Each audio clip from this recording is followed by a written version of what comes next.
The Unsinkable Myth, a Transatlantic Requiem. For a few privileged days in April 1912, the Titanic was not a ship. She was a floating, gilded city, the ultimate expression of human industrial might and Gilded Age arrogance. She was a stage where the stark, magnificent drama of class, ambition, and fate played out against the vast, indifferent backdrop of the North Atlantic. Before you consider the iceberg, the brutal, elegant simplicity of the collision, you must first understand the myth she represented. The White Star Line, driven by the ruthlessly ambitious J. Bruce Ismay, didn't just build a ship, they built a prophecy. Harland and Wolff's shipyard in Belfast was a crucible of industrial genius, culminating in a vessel so vast, so luxuriously appointed, that the term unsinkable was less a claim and more an iron law of physics declared by the world's most trusted engineers. This word, unsinkable, was the vessel's true Achilles heel, woven into the very fabric of its design and the fatal mindset of its crew. It was a confidence that allowed for a dangerous compromise. While British Board of Trade regulations required a minimum of 16 lifeboats for a vessel her size, Titanic technically exceeded this by carrying 20, 14 standard wooden lifeboats and 4 Engelhart collapsible boats. Yet the ship was designed to hold 64. The decision to prioritize deck space and the aesthetic of an uncluttered promenade over maximum safety capacity was the first of many quiet, human errors that would lead to disaster. The Gilded Stage, a city of three worlds. Aboard the Titanic, the American identity was deeply imprinted, represented by passengers who were, in many ways, the foundation of modern U.S. commerce and society. The passenger list was a roll call of the American establishment, a snapshot of the nation's burgeoning industrial wealth. Colonel John Jacob Astor IV, the richest man on board, a real estate mogul who built the St. Regis Hotel, traveling with his 19-year-old pregnant wife, Madeline. Benjamin Guggenheim, the copper mining heir, famous for his extravagant lifestyle, traveling with his mistress. Isidore and Ida Strauss, co-owners of Macy's department store. Their devotion to each other would become one of the most poignant tales of the night. Archibald Butt, military aide to Presidents Theodore Roosevelt and William Howard Taft, returning from a diplomatic mission. These American elites were the heart of first class, residing in suites modeled after Versailles, dining on 11-course meals, and smoking cigars in oak-paneled rooms. They represented the speed and success of the new century. But below them were two other worlds. Second class was the domain of British professionals, clergy, and increasingly aspiring Americans.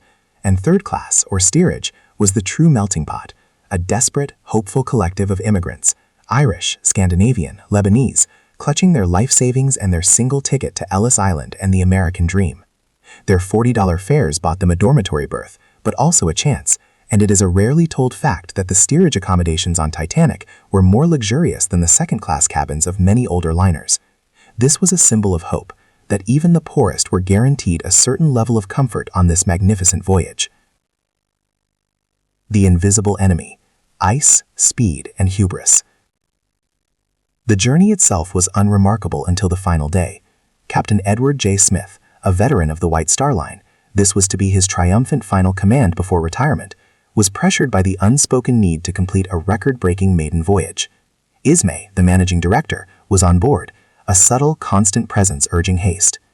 In the wireless room, a new technology was both a blessing and a curse. The Marconi operators, Jack Phillips and Harold Bride, were overwhelmed by the backlog of private messages, the Marconigrams, from wealthy passengers sending trivial greetings and stock tips across the vast ocean. Crucially, they missed or dismissed several key ice warnings throughout April 14th. The warnings, which had come from multiple ships, including the Baltic, the Caronia, and most urgently the Mesaba and the Californian, painted a clear picture of a massive, unprecedented ice field lying directly in Titanic's path. One warning, delivered to Phillips, was so casually handled that he reportedly snapped at a nearby captain, "I am busy, I am working Cape Race," as he was prioritizing passenger messages. At 11:40 p.m. on Sunday, April 14th, lookout Frederick Fleet strained his eyes into the moonless, exceptionally calm night. The sea was so flat and dark that there was no breaking water at the base of the iceberg to alert the eye. It was a silent, black berg against a black sky. When he finally spotted it, he sounded the bell 3 times and yelled the fatal order to the bridge, "Iceberg right ahead!" The reaction was too little, too late. First Officer William Murdoch's immediate order was hard a starboard and full astern, a contradictory maneuver that has been debated by historians for a century. The ship turned, but not quickly enough.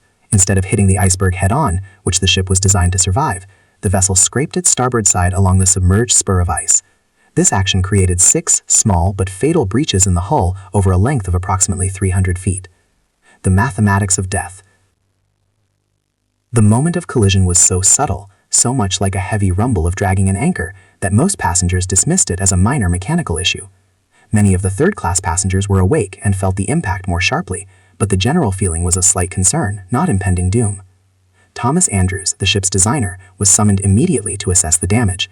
He was the only man who knew the Titanic perfectly, down to the last rivet. His assessment was rapid, terrifying, and definitive. The ship was divided into 16 watertight compartments. It was designed to stay afloat with any 4 of them breached.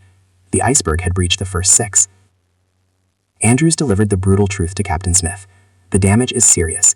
We have perhaps an hour, maybe an hour and a half until she sinks. The legendary unsinkable ship was now a mathematical certainty of death. The forward boiler rooms were rapidly filling, the water spilling over the bulkheads like liquid fate. The decision was made to prepare the lifeboats. The astonishing truth of the lifeboats. Here is where the history becomes truly horrifying. The lifeboats were launched in an atmosphere of confusion, disbelief, and a shocking lack of urgency. Lifeboat 7, the first to be launched, left with only 28 people on board, in a boat designed to hold 65. The officers in charge, like Lightoller and Murdoch, were initially unsure how much strain the newly painted davits could hold, and the passengers simply refused to believe they needed to leave the warm, lit ship for the cold, dark ocean. The most astonishing truth is that the Titanic sank with enough empty spaces in the lifeboats to save over 500 more people. A total of 1,178 seats went unused. The final, brutal barrier was class. The protocol for launching from first and second class was relatively orderly, but in the chaos, the crew had difficulty communicating with third-class passengers, many of whom did not speak English. While the ship's gates were not deliberately locked in all areas, the design of the ship, long corridors, winding staircases, and a distance from the upper decks, made reaching the lifeboats a monumental task for those in steerage. Their survival rate was devastatingly low. Only 25% of third-class men survived, compared to 82% of first-class men. Honor, cowardice, and the American spirit. As the ship listed severely, the drama of the human spirit unfolded. Ida Strauss refused to enter a lifeboat without her husband, stating, "We have been living together for many years. Where you go, I go." She gave her fur coat to her maid, Ellen, and sent her away, before sitting on a deck chair with Isidore, awaiting the end.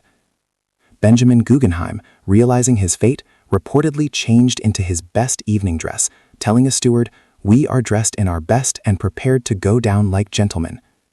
John Jacob Astor IV was last seen helping a young second-class boy and a female third-class passenger get into a lifeboat before retreating to the ship's side, smoking a cigarette. Meanwhile, J. Bruce Ismay, the architect of the ship's disastrous speed, slipped into collapsible sea at the very last moment. While technically saving himself when there was room, his survival became a permanent stain on his reputation, a symbol of aristocratic self-preservation that the American press never forgave. The most heroic act of the night, perhaps, belonged to the ship's orchestra. Led by Wallace Hartley, they played throughout the ordeal, initially playing light-hearted ragtime to calm passengers, and finally, as the deck tilted to an impossible angle, famously playing the hymn, "Nearer, My God, to Thee." It was a final, elegant refusal to yield to panic, a selfless sacrifice of art and order in the face of oblivion. The final plunge. At 2:20 a.m., 2 hours and 40 minutes after the collision, the Titanic's lights flickered once and went out. The immense strain on the hull caused the ship to snap between the third and fourth funnels. The stern section rose almost vertically, silhouetted against the stars, a final, horrifying vision before it slid beneath the surface, taking 1,500 souls with it. The silence that followed was not empty. It was filled with the sound of 1,500 people screaming in the 28-degree Fahrenheit water. The air temperature was below freezing, and the average survival time in such water was less than 20 minutes. Only one lifeboat, Lifeboat 4, returned briefly to the scene, pulling 5 people from the water. The others, paralyzed by fear and the potential of being swamped by the drowning masses, rowed away. The Californian and the missing link.